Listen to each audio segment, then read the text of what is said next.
Hey everybody, Tim here for today's episode of Star Trek Discovery, Season 3, Episode 3, People of Earth. I liked it. I'll go ahead, I'll say it right away. I really liked it. Most of you know, if you've watched my other reviews, I was cautiously optimistic. Hated Season 1, mediocre for Season 2, and I was cautiously optimistic for Season 3. The first two episodes I have really liked. I've actually really enjoyed them. And this one, I'll admit, it's pretty good. I felt like it was overly predictable because it does kind of fall into the cliche Star Trek diplomacy storyline, but it was still really, really good. So as always, kind of start from the top, work my way down. The first thing, I want to get it right out of the way. I don't know. I might be too drunk for Star Trek right now. Who knows? Just came out and I was like, ready, shot, watch, go. The opening scene, it's like 6 minutes into it, whatever. Where Michael is talking to the bridge crew, and she's like, I found this, recording about Starfleet or whatever. And it's Admiral Tall. And so he's talking, and then it gets staticky, and then there's a voice, and he keeps talking. I swear to God, it's Leonard Nimoy's voice. You hear Admiral Tall talking, a little bit of static. The Federation lives on. And then it goes back to Admiral Tall's voice. Now, granted, it could have been Tall the whole time and just kind of staticky. It sounds so much like Leonard. I watched that clip 6 times. I just kept rewinding to watch it. Does anybody else think it sounds like Leonard Nimoy? Am I too drunk? Tell me what's going on there. Okay, the overall episode, like I said, it was kind of predictable, but it was enjoyable predictable. Where Saru's now the captain. Who didn't fucking know that? I thought that was already established. I kind of forgot about it. We see the spore jump. That's one of the number one things I hate about the series.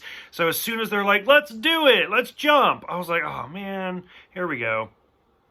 And so I was like, okay. We see one of my favorite lines is the view screen line, where they get to Earth and she's like, oh, a view screen. How quaint. And I was like, yes, because that actually kind of addresses some of the problems with Star Trek in general. Because the original series had the view screen, the Next Generation had the view screen. Deep Space Nine had that 3D holographic projector. I was like, that's great. And then Voyager always stuck with the view screen, but they couldn't update it, so that's fine, whatever. I mean, and then even years later, it's always been the view screen, always. Until we get to Discovery Season 1, and then that's when they bring back the 3D projector. And it's that technology doesn't exist yet. So what's going on? So I loved how they kind of brought it back around to that. So, like I said, it's very obvious, as soon as they get to Earth, nobody's welcomed, it's closed off. That much I had predicted. Kind of the extent was a little bit surprising, where they have left the Federation. The Federation's still around. They admit that. But Earth is no longer part of it because they've been attacked so many times. They're just nah, we're going to find ourselves. It's not you, it's me. Just don't call us. Type situation. Seeing them all go undercover, Lieutenant Booker was kind of great, which I noticed. I complained about how they called him Book all through the first episode. And now it's Booker. So, and they kind of say, Book is short for Booker, and I get it. But they just segue just into Booker now. Kind of a nice coincidence. So like I said, Earth's not part of the Federation. Part of the overall predictability of diplomacy was Ren, I think it was Ren, being a human. Absolutely knew it, not a surprise. As soon as the first time we saw him and he was wearing the helmet, I was like, no, it's going to be an alien. I didn't know if it was 100% a human, but I was like, it's clearly just a helmet. That's not what you look like. I've complained about Giorgio before. I don't like Giorgio. I like Captain Giorgio, from our universe. I don't like the mirror evil Admiral Giorgio. It is what it is. I just don't feel like she pulls it off. I know a lot of people like her, but whatever. One of my favorite parts is where she hits the guy in the back and then he just rips the helmet off, and just diplomacy's going too slow. I agree. 100% speed this up. Let's get through it. But overall, as soon as they're we got the Raiders of Titan and we got the Earth, let's make friends. I was like, there you go. Classic Star Trek. We're on the right path. We got it.